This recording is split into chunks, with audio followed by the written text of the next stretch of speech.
Welcome to day 4 of 12 for the 12 days of Christmas, where I'm talking about a taboo topic of how this is not such a wonderful time of the year for everyone. And I'm also providing practical and applicable steps for you to start applying today to start making this holiday season not as dreadful for this year and future years to come. If you haven't watched day 1 through 3, please make sure you go back and watch before you jump into this segment. Let's jump into it. Put our flight attendants and prepare for arrival. So day 1, we talked about the importance of recognizing. Second day, we talked about identification. Third day, we talked about personifying. What we've done is we've gone from looking at it from a broad perspective and going more and more narrow. So on day 3, what you should have done is really look at those identifiers that you listed on day 2 and personify them by listing and recognizing what your needs are as it pertains to those identifiers and why they are not being met. So on day 4 today, what we're going to be talking about is advocacy and alternatives. So now that you've identified what your needs are and how they're not being met, again, as I give examples throughout this series, please do some more self-reflecting as opposed to just identifying and saying, oh yeah, that's me, and not reflecting on your own, because not much growth is going to occur from that. So as far as advocacy and finding alternatives, if your needs are around this holiday season that are not being met, is the need to be loved. For example, one thing that you can definitely do is recognize the way that you desire to be loved. How is that missing? And then advocating for that love. So some way to help you recognize that is knowing what your love language is.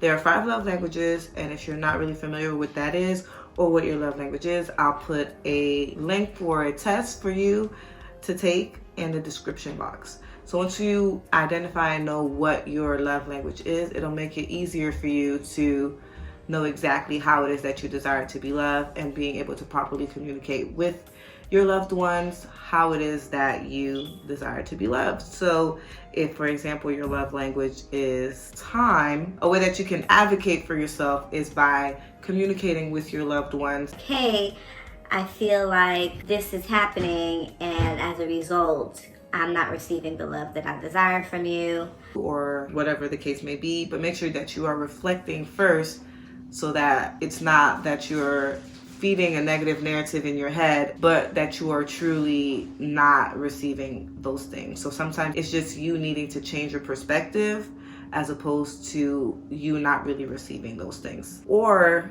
the alternative is to find an alternative. So if you're the type of person who has a personality of you kind of wait for people to invite you to things, as opposed to sitting around and waiting, try to organize something yourself. Or what you could also do is, instead of sitting around and waiting for an invitation, kind of like pleasantly invite yourself.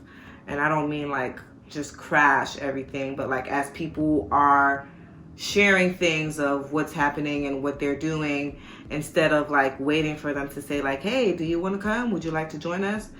Just kind of ask questions that shows that you're intrigued about it and make your way in that regard, as far as like, oh, I'd love to join you guys, being okay to say that, as opposed to waiting for the invite and then it not coming and then you interpreting that a certain type of way and feeling offended and all that jazz.